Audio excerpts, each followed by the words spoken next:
بعد تو کیسے بچا؟ تجھے موت کا یقین تھا یا پھر ایسی صورت میں تجھے زندگی کی امید لگی تھی؟ کہنے لگا پھر بھی امید لگائے بیٹھا تھا اور مجھے ایسا لگتا تھا کہ میں زندہ رہ جاؤں گا۔ حضرت امام جعفر صادق نے کہا جب کشتی اور کشتی کا تختہ چلا گیا پھر تو تیرے پاس زندگی کی نہیں موت کی مکمل امید ہونا چاہیے تھی اور تجھے خطرہ لاحق ہو جانا چاہیے تھا۔ اب کس بات پر امید لگائے بیٹھا تھا؟ آخر تو بچا کیسے؟ سارے اسباب ختم ہو گئے، پھر تجھے کس نے بچایا؟ اتنا کہنا تھا، اس نے فوراً سر جھکا لیا، خاموش رہ گیا۔ حضرت امام جعفر صادق نے کہا اسباب کے ختم ہونے کے بعد اس کے بعد میں جو تجھے زندگی کی امید لگی تھی اور تجھے کنارے تک لا کر جس قوت کو لا کر چھوڑا تھا اسی کو خدا تعالیٰ کہا جاتا ہے، اسی کو خالق و مالک کہا جاتا ہے۔ اللہ اکبر یا رسول اللہ۔ کوئی بات نہیں، وما انسانیہ الا الشیطان ونسکر۔ حضرت موسیٰ علیہ السلام کا ساتھی بھول گیا تھا یہ بتانا کہ مچھلی جہاں زندہ ہوگی وہیں پر حضرت خضر سے ملاقات ہوگی، تو کیا کہا جب آگے نکل گئے؟ یہ تو بیچارہ بیٹھا نا، اس کے بعد کیا کہا؟ وما انسانیہ الا الشیطان ونسکر۔ یہی تو جواب دیا تھا، یاد تو تھا مگر شیطان نے بھلا دیا۔ محبت سے ذرا بولے سبحان اللہ۔ اللہ نے انتخاب فرمایا ہے مصطفیٰ کریم کے صحابہ کا۔ ان اللہ اختارنی واختارنی اصحابی فجعلنی منهم وزراء وانصارا واصحارا فمن سبهم فعليه لعنة الله والملائکة والناس اجمعین لا يقبل الله منه صرفا ولا عدلا۔ بس ایک گوشہ ذکر کر دیا، آخری گوشہ اختصار کے ساتھ پیش کر رہا ہوں، یعنی قرآن پاک کا جشن دستار حفظ ہے نا، اسی پر لا کر بات کا اختتام کر دوں گا۔ حضرت مولانا مظفر صاحب کہہ رہے تھے قرآن پاک خود پڑھا کرو، آپ مدرسوں میں آ کر بچوں کو آپ نے جو صرف قرآن خوانی کرنے کا ایک بہترین ذریعہ سمجھ لیا ہے، ان کی تعلیم ہو یا نہ ہو، پڑھائی کرے نہ کرے، ابا مر گئے ہیں، اتنی بھی توفیق نہیں ہوتی کہ خود قرآن پڑھ لو پھر بھی دوسروں کے سہارے پر اور کاندھے پر بندوق رکھ کے چلانے کی کوشش کرتے ہو۔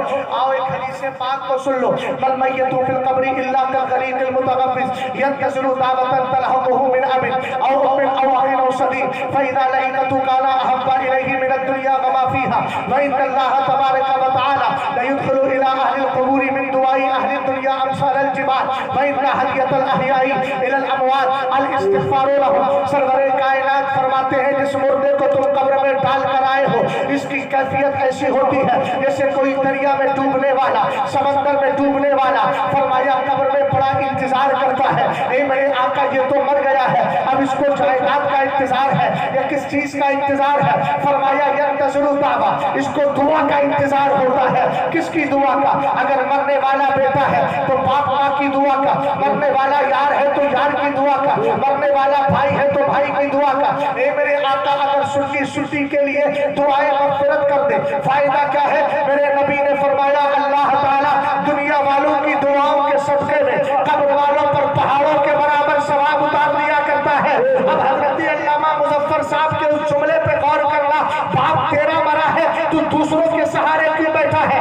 ارے جا کر خود قرآن کیوں نہیں پڑھ دیتا؟ اور اگر کچھ بھی نہیں آتا ہے تو سورہ اخلاص آتی ہے، اگر وہ بھی نہیں آتی ہے تو پھر اپنے گھر سے گلاب کے پھول لے جا، کچھ ٹہنیاں لے جا اور اپنے باپ کی قبر پہ رکھ دے، جب تک یہ ہری بھری رہے گی تیرے باپ کے لیے ایصال ثواب ہوتا رہے گا، تخفیف عذاب ہوتی رہے گی۔ توجہ فرمائیے گا، ہم نے کہا کیوں پڑھنا چاہیے؟ باپ کے مرنے پر بیٹے کو قرآن کی تلاوت کیوں کرنا چاہیے؟ جب مردے کو پہاڑوں کے برابر ثواب ملتا ہے تو مردہ کہتا ہے من این لی ھذا، اے اللہ میں تو گناہگار تھا، اتنا ثواب کیسے مل گیا؟ جواب دیا جاتا ہے باستغفاری ابنی کا لک الیوم، آج تیرے بیٹے نے تیرے لیے بخشش کی دعا کروا۔ اللہ سبحان اللہ، زندہ باد زندہ باد، سبحان اللہ سبحان اللہ۔ فائدہ کتنا ہوا؟ پہاڑوں کے برابر۔ کیوں ہوا؟ بیٹے نے باپ کے لیے دعا۔ بات سمجھ گئے؟ کہہ رہے تھے کہ 70-75 قرآن چاہیے، خود کیوں نہیں پڑھ لیتا؟ ثواب بھی ملے گا اور باپ تیرا ہے خوش بھی ہوگا۔ سمجھ گیا؟ ایک کوشش میں نے آج کر دیا، بس صحابہ اکرام کی انتخاب والا، وہ انشاءاللہ کسی اور موقع پر قرآن پاک بھی میرے مصطفیٰ کی عظمت۔ پچھلے نبیوں کی جو کتابیں تھیں ان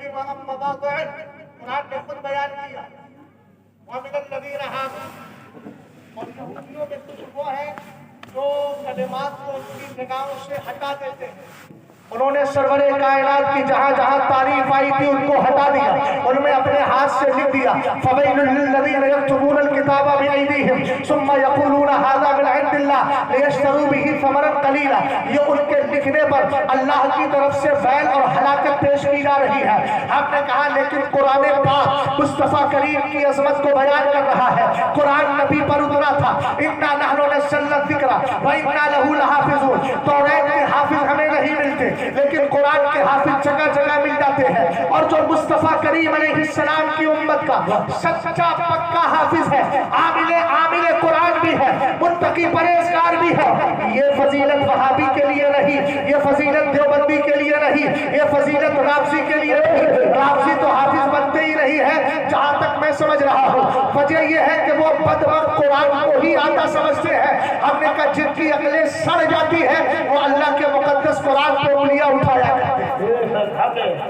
لیکن جو نبی کی امت کا متقی حافظ قرآن ہے حضرت مولا کائنات سے پوچھو زندہ باد فرماتے میرے سرکار نے فرمایا اذا مات حامل القرآن جب حافظ قرآن کا انتقال ہوتا ہے اوحى الله تبارك وتعالى الى الارض الا تاكلي اللحم فتقول اي ربي كيف اكل لحمه وكلامك في جوفي اللہ رب العزت ارشاد فرماتا ہے اے قبر سن تیرے اندر حافظ قرآن آ رہا ہے اس کے جسم کو گلانا نہیں اس کے جسم کو سڑانا نہیں اس کے جسم کو تباہ کرنا نہیں اس کے جسم کو کھانا نہیں اللہ رب العزت کی بارگاہ میں زمین کہتی ہے کیف آکل لحمہ وکلامک فی جوفی اے اللہ میں اس جسم کو اس سینے کو کیسے کھا سکتی ہوں جس میں تیرا مقدس قرآن آ گیا ہے ہم نے کہا جب حافظ قرآن جسم کے اندر جسم کے ساتھ قبر میں محفوظ رہتا ہے تو صاحب قرآن مدینے میں محفوظ کیوں